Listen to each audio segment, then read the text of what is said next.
Okay, so let's dive into something truly mind-bending today. Imagine a world without the internet. Oh, wow. AI, all the digital connections we rely on, gone in a flash. Okay. Could we still connect? Turns out, maybe we have the power within us all along. We're talking about direct brain-to-brain communication. It's a concept that seems straight out of science fiction, but researchers are exploring some really fascinating possibilities. We could be on the verge of learning complex subjects instantly. Wow. Doctors experiencing patients' emotions for really deeply empathetic care and maybe even tapping into a collective consciousness. Hold on, back up for a second. We're talking actual brain-to-brain communication here, not just some vague New Age idea. Exactly. Scientists are looking into how our brains, Okay. which are constantly generating electrical signals representing our thoughts and feelings, Right. can directly transmit these signals to another brain. The challenge lies in decoding those signals and ensuring the receiving brain can understand them. So it's kind of like finding the universal language of the brain. Precisely. Some researchers believe technology like EEG, Okay. which reads brain activity, and TMS, which uses magnetic pulses to stimulate specific brain regions, Okay. could be the key. In fact, back in 2014, there was a groundbreaking experiment where scientists successfully transmitted basic signals between two brains across continents. Wait, they actually did that across continents. That's incredible. Yes, and while this experiment involved very simple information, it proved the concept is possible. Now imagine if we could refine this technology, or even discover untapped natural abilities within us. Okay, this is where it gets really interesting. But how could this impact, everyday life? Yeah. What are the practical implications for someone like me? Well, think about education. Okay. Let's say you've always wanted to learn a new language. What if you could download the knowledge directly from an expert's brain, bypassing years of traditional study? Okay. I'm picturing something like Neo downloading kung fu skills in the Matrix. Yeah. Is that too far-fetched? Maybe not as far-fetched as it seems. Yeah. Really? Direct brain-to-brain learning could overcome language barriers. Wow. Personalize education to fit individual brain patterns, and potentially even accelerate learning through experiential knowledge transfer. Instead of just memorizing facts, you could experience the thought process behind them, gaining a much deeper understanding. That's amazing. But wouldn't this be incredibly complex? Oh, absolutely. How would we ensure the transferred knowledge is accurate and complete? That's one of the many challenges researchers are tackling. Right. They're exploring ways to filter and refine the information transmitted, focusing on essential concepts and experiences to ensure effective learning. Okay. It's a complex process, Yeah. but the potential rewards are immense. Let's shift gears for a moment. What about healthcare? How could brain-to-brain communication revolutionize the way we diagnose and treat patients? Imagine doctors being able to truly empathize with their patients, experiencing their pain and emotions on a neurological level.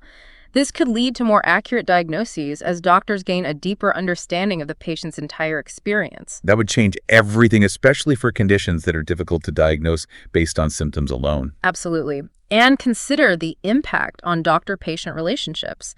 The level of trust and understanding would be profound, leading to a more empathetic and potentially even more effective approach to care. The source specifically mentioned palliative care. Yes. And how this could offer comfort and understanding to those nearing the end of life on a level never before possible. Yes, brain-to-brain communication could revolutionize end-of-life care, Wow. providing a profound sense of connection and solace during those final moments. Yeah. It could redefine what it means to provide truly compassionate care. Okay, this all sounds incredible, but let's address the elephant in the room. Privacy. Sure.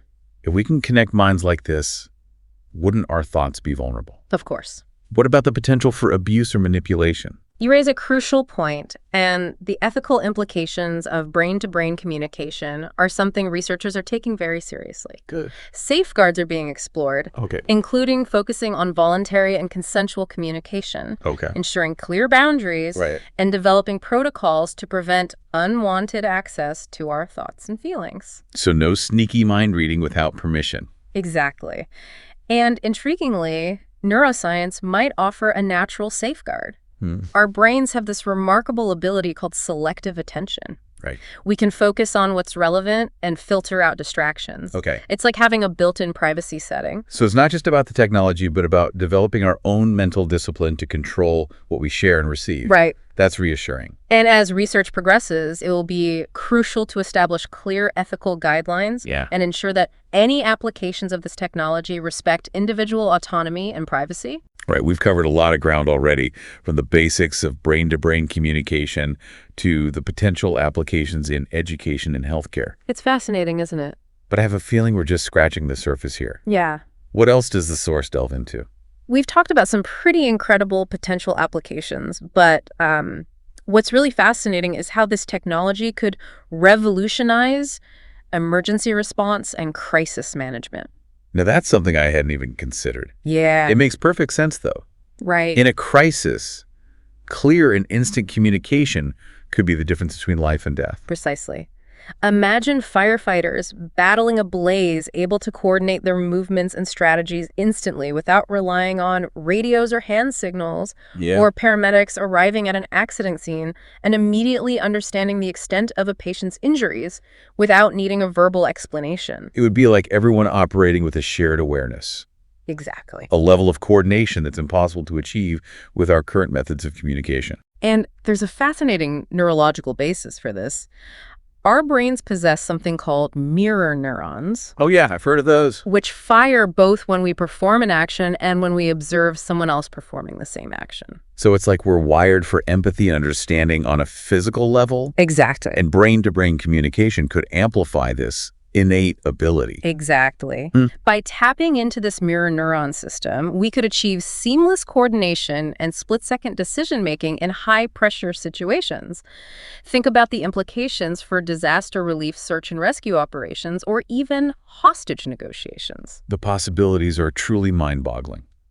But I'm curious, does the source address any potential drawbacks or limitations of this technology in emergency situations? It does highlight the importance of training and control. Okay. While the idea of instant communication is enticing, there's a risk of information overload or misinterpretation, especially in chaotic environments. This is not just about the technology itself, but about developing the mental skills to manage and filter the information we receive. Exactly. Just as first responders undergo rigorous training to handle stressful situations, those using brain-to-brain communication would need specialized training to optimize its use and avoid potential pitfalls. That makes sense. Yeah. It's about finding the right balance between the incredible speed and efficiency of direct brain-to-brain communication and the need for clear, controlled communication in critical situations. Right. And as with any new technology, there will be a learning curve. Of course. A period of adaptation as we figure out the best ways to implement it safely and effectively. This deep dive keeps getting more and more intriguing. We've explored the practical applications of brain-to-brain communication in fields like education, healthcare, and now emergency response. But the source also delves into some really fascinating territory, the impact on art and entertainment. This is where things start to feel truly futuristic. Ah, yes, the realm of creativity and shared experience. What if you could go beyond simply observing a piece of art and actually feel the artist's passion and inspiration as they created it? Or experience a musical performance not just through your ears, but through the musician's own emotions. And that's what I call immersive entertainment. Yeah. It's like stepping inside the artist's mind, experiencing their creative process firsthand. Precisely. And this ties into a field of study called neuroaesthetics, which explores how our brains respond to beauty and art. Direct brain-to-brain communication could unlock entirely new ways of creating and experiencing art, blurring the lines between artist and audience. Imagine watching a film and feeling the director's vision, the actor's raw emotions, all channeled directly into your brain. It would transform the way we consume and engage with art, creating a level of connection and understanding that's simply unimaginable with our current forms of media. I'm trying to wrap my head around this. Would this mean everyone experiences the art in the exact same way, or would there still be room for individual interpretation? That's a fascinating question and one that researchers are still exploring.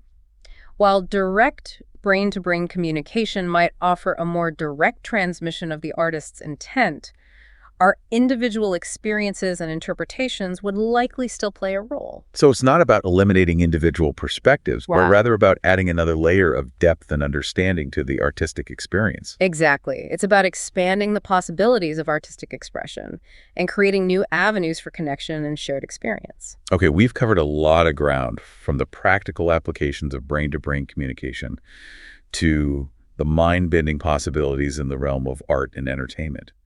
But the source goes even deeper, exploring a concept that's both fascinating and a little intimidating: collective consciousness. Yeah. Is this where we venture into science fiction territory? Collective consciousness is a concept that has intrigued philosophers and scientists for centuries. It suggests that there's a shared pool of knowledge, memories, and experiences that we all tap into on some level. Okay, I'm trying to grasp this. Are we talking about some sort of hive mind where everyone's thoughts are interconnected? Not exactly a hive mind in the sense of losing our individuality, Okay. but more like a vast interconnected network of human experience and wisdom. The source suggests that brain-to-brain communication could provide a way to access this collective consciousness more readily, unlocking a wealth of knowledge and understanding that has accumulated throughout human history. So instead of relying solely on our individual experiences and learning, we could potentially tap into this shared reservoir of human knowledge. Exactly. Think of it as a vast library of human experience containing insights, innovations, and perspectives from countless individuals across time. Wow. Brain-to-brain communication could provide the key to unlocking this treasure trove. This raises so many questions. What kind of knowledge could we access? Could we learn about history from those who lived it? Or uncover scientific breakthroughs that have been lost to time? Those are intriguing possibilities. Imagine gaining insights into ancient civilizations, understanding historical events from multiple perspectives, or even tapping into the collective wisdom of generations past to address current challenges. It's almost like time travel for the mind, accessing the thoughts and experiences of those who came before us. In a sense, yes. And while there's still much we don't know about the nature and extent of collective consciousness, the potential for learning and growth is immense. Okay, this deep dive has taken us from the practical to the philosophical and now to the truly mind-bending. But there's one final piece of the puzzle that I'm really curious about: skipping. Okay. The source mentioned it as a key element of ACWOL, which stands for a complicated way of life. ACWOL is all about navigating the complexities of modern life with clarity and purpose.